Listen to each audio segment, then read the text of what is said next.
Hi tears, எல்லாருக்கும் good மார்னிங்க. எல்லாருக்கும் happy new year. வாங்க, நான் இன்றைக்கி ஒரு சூப்பரான வெயிட் லாஸ் ட்ரிங்க் எப்படி பண்ணுறது சொல்லித்தரேன். இன்னும் என் பாப்பா தூங்கிட்டு தான் இருக்கா. ஸோ நம்ம பண்ண ஆரம்பிக்கலாம். ஃபஸ்ட்டு வந்து ஒரு பாத்திரத்தில் வந்து கொஞ்சம் தண்ணி ஊற்றிருக்கேங்க. ஒரு 2 கிளாஸ் அளவு தண்ணி ஊற்றிருக்கேன்.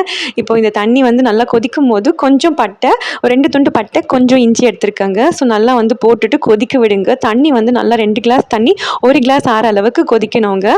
கொதிக்கும் போது உங்களுக்கு ஒரு லைட் ஆரஞ்சு கலரில் தண்ணி மாறும். ஸோ அப்போ வந்து நீங்கள் வந்து ஆஃப் பண்ணிக்கலாம். ஸோ இப்போ பார்த்தீங்கன்னா பட்டையில் வந்து நிறைய ஆன்டி ஆக்சிடென்ட் இருக்குங்க. இஞ்சிலையுமே இருக்குது. பட்டை வந்து உங்களுக்கு வந்து வயிற்றில் இருக்க கொழுப்பெல்லாம் வந்து கரையை வந்து யூஸ்ஃபுல்லாக இருக்கும். அண்ட் கொலஸ்ட்ரால் கம்மி பண்ணும், பிபி கம்மி பண்ணும். இஞ்சிலையுமே நிறைய ஆன்டி ஆக்சிடென்ட் இருக்கிறதுனால உங்களுக்கு வெயிட் லாஸ்க்கு நல்லா ஹெல்ப் பண்ணுங்க. நீங்கள் காலையில் வெறும் வயிற்றில் வந்து இதை குடிச்சிங்கன்னா ரொம்பவே நல்ல ரிசல்ட் வந்து உங்களுக்கு கிடைக்குங்க. நான் இதுதான் காலையில் ஏஞ்சோன்னு எம்டி ஸ்டொமக்கில் நான் இதை குடிப்பேங்க. ஸோ நீங்களும் குடிச்சு பாருங்கள். இந்த வீடியோ உங்களுக்கு யூஸ்ஃபுல்லாக இருந்துச்சுன்னா அது மறக்காமல் சேனலுக்கு சப்ஸ்கிரைப் பண்ணிவிடுங்க. பாய்.